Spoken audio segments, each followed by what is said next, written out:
पर आए थे जो प्रधानमंत्री ने बोला था आपको देवदूत, मगर इन देवदूतों को अब सड़क पर निकाल दिया गया है, बाहर फेंक दिया गया है। क्या लगता है सरकार की क्या मंशा रही है या कंपनी के साथ कोई मिली-भगत है सरकार की? देखिए, मैं तो कहीं न कहीं सरकार की नहीं, क्योंकि सरकार को गुमराह किया गया है। कुछ अधिकारी ऐसे बैठे हुए हैं स्वास्थ्य विभाग में, जो कि योगी बाबा को गुमराह कर देते हैं। वो संत आदमी है, महाराज आदमी है, उनको क्या मतलब है? जब वो परिवार से नहीं मतलब रखते, अपना पूरा जीवन का त्याग किए हैं प्रदेशवासियों के लिए, तो मैं कहीं न कहीं सोचता हूँ उनका काम है, ईमानदार है। लेकिन इसमें और जो लोग संलिप्त हैं, जो अधिकारी बैठे हैं, बड़े-बड़े आला अधिकारी, जो टीम 9, टीम 11 बैठी हुई है, ये कहीं न कहीं सही सूचनाएँ नहीं दे रही हैं। ये कहीं न कहीं कुछ न कुछ तो कम्युनिकेशन मिलीभगत है यहाँ से। आज जीवीके एमआरआई कंपनी, जो कि उत्तर प्रदेश के स्वास्थ्य विभाग में एम्बुलेंस कंपनी है, बहुत बड़ा व्यापक घोटाला कर रही है पूरे उत्तर प्रदेश के प्रत्येक एम्बुलेंस पे। हम लोगों की मांग है कि जब हम लोग सबूत दे रहे हैं, हम लोगों की मांग है जब हम लोग पूरी निष्ठा से माननीय मुख्यमंत्री जी के नेतृत्व में हम कह रहे हैं कि आप जाँच बैठवाइए। उत्तर प्रदेश के 102, 108 की 4470 एम्बुलेंसें हैं उत्तर प्रदेश में। मैं चाहता हूँ 75 जिलों में सीबीआई जांच बैठा दी जाए। सबूत हम लोग दे रहे हैं। इनका जो काला कारनामा है, काला पन्ना है, ये सब निकल कर सामने आ जाएगा। इनके घोटाले की फाइल क्यों दबाई जा रही है? घोटाले किस टाइप के घोटाले की बात आप कर रहे हैं? कैसे घोटाले की? घोटाला ऐसा होता है, देखिए, जैसे ये एम्बुलेंस चलती है तो इसमें मरीज नहीं रहते हैं। फर्जी मोबाइल नंबर, फर्जी आधार कार्ड, आशा से मिली भगत कहीं न कहीं कुछ करके ये सब क्या करते हैं, फर्जी घुमाते हैं इधर-उधर। तो इसमें क्या होता है, यहीं हेड ऑफिस से, कॉल सेंटर से ही आशाओं को फ़ोन किया जाता है कि आप 102 लगा दीजिएगा, मरीज हो या ना हो उससे नहीं मतलब है, आप फ़ोन लगा दीजिए, हम एक केस बनवा लेंगे, हमारी सरकार से बिलिंग हो जाएगी, क्योंकि इनका पर केस पे पर बिलिंग होती है जीबीके एमआरआई की। यही धंधा इनका चल रहा है। कम जो इनके कर्मचारी हैं, 8 घंटा इस समय लेबर लॉ है ड्यूटी का, ये 12 घंटा ड्यूटी लेते हैं, पैसा 8 घंटे का देंगे। 2-2 3-3 महीने कभी-कभी सैलरी नहीं देते। दीपावली पे 35-3500 रुपए सैलरी दिए हैं। ये स्थिति है। आज की स्थिति ये है कि पीएफ में विसंगतियाँ हैं। पीएफ में इनकी 250 करोड़ रुपए की आरसी कटी है। 250 करोड़ की आरसी कटी, उसकी फाइल क्यों दबा दी गई? क्यों नहीं इस पे जाँच बैठती है? सब जाँच का विषय है। आज ईएसआईसी इतने बने हुए हैं, ईएसआईसी आप हमारे सैलरी से काटते हैं हर महीने। ईएसआईसी का लाभ किसी कर्मचारी को नहीं मिलता है। कोई परिवार दुखी हो गया, कोई परिवार का बीमार हो गया, कोई लाभ नहीं है, कार्ड ही नहीं बनाते हैं। कार्ड बना देंगे, जिसका दे देंगे, आप ईएसआई कार्यालय चले जाइए, वहाँ पे बताएंगे कि आपका पैसा ही नहीं जमा हुआ। ये विसंगतियाँ, तो कहीं न कहीं एक व्यापक घोटाला चल रहा है। यहाँ आपके लखनऊ में बैठे हुए बहुत व्यापक घोटाला चल रहा है।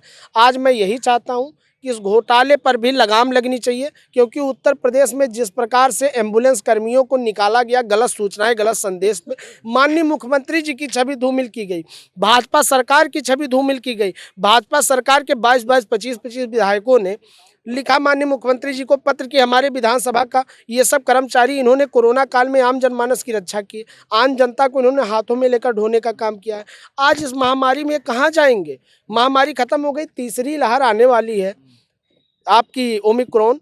अब बताइए, जब तीसरी लहर आने वाली है, अनुभवी कर्मचारी नहीं है आपके पास, तो किस प्रकार से आप उत्तर प्रदेश के आम जनमानस को आप संवेदनशीलता से आप व्यवहार कर रहे हैं? कुछ नहीं है। एक आपसे कह रहे हैं, जैसे कि आपने बोला कि विधायकों ने पत्र लिखा माननीय मुख्यमंत्री को, 5 महीने से हो गए आपको लगभग धरना देते हुए, तो क्या नहीं लगता कि आपको मुख्यमंत्री के संज्ञान में होगा ये बात?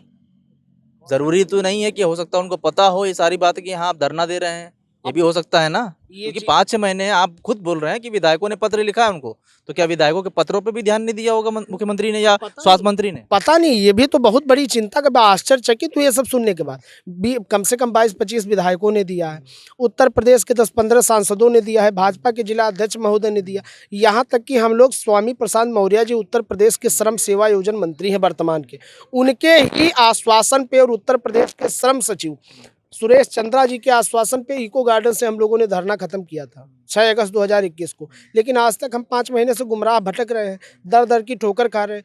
9000 कर्मचारियों में से 6 लोगों ने आत्महत्याएं कर ली, रात में 1 लोगों ने आत्महत्याएं कर ली। बताइए, आज बड़ी स्थिति गंभीर है। इस एम्बुलेंस कंपनी के ऊपर 420 के 3-3 मुकदमे, 306 के मुकदमे झांसी थाने में, फिर भी बताइए अभी तक कार्रवाई नहीं। आखिर क्या कारण रहा? क्या मिली भगत है?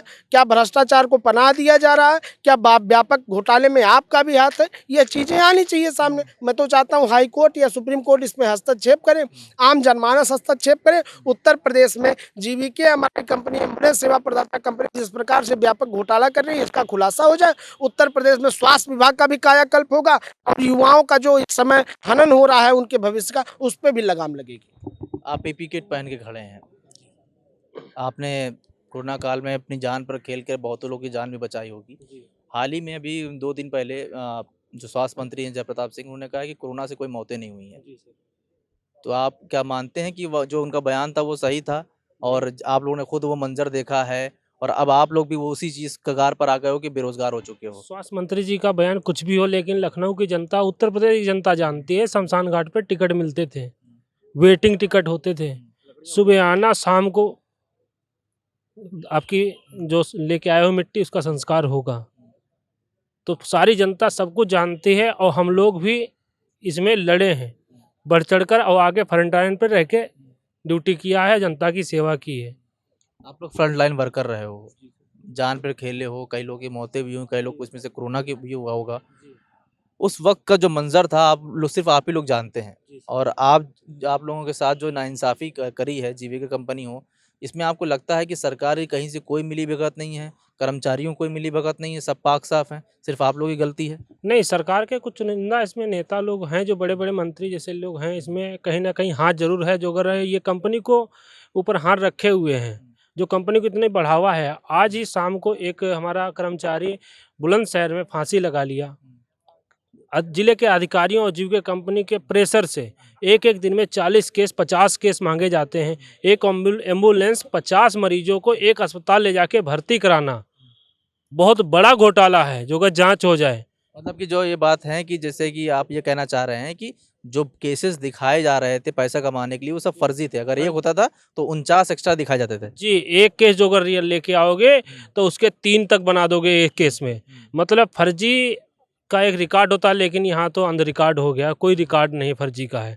जो अगर जांच हो जाए, उत्तर प्रदेश के सारे घोटाले हुए हैं, लेकिन सबसे बड़ा एम्बुलेंस घोटाला निकलेगा। अच्छा, ये आप कह रहे हैं कि मौतों का आंकड़ा दिखाया जाता था, मरीजों का आंकड़ा दिखाया जाता था, सरकार कह रही नहीं है, आपके पास आंकड़े दिखाते हैं फर्जी, तो पूरा एक बड़ा व्यापक घोटाला आपको लग रहा है कि जीवीके कंपनी और सरकार के बीच, या सरकार के नेताओं के बीच, या उनके कर्मचारियों के बीच चल रहा है? देखो, शासन प्रशासन के कुछ नेता मंत्री जरूर हैं जो कंपनी को बना दे रहे हैं, क्योंकि इतने सख्त योगी बाबा के शासन काल में और इतना बड़ा घोटाला चल रहा है, और यो भी सख्त कैसे रह गया? अगर घोटाला हो रहा है तो फिर सख्त कैसे रह गया?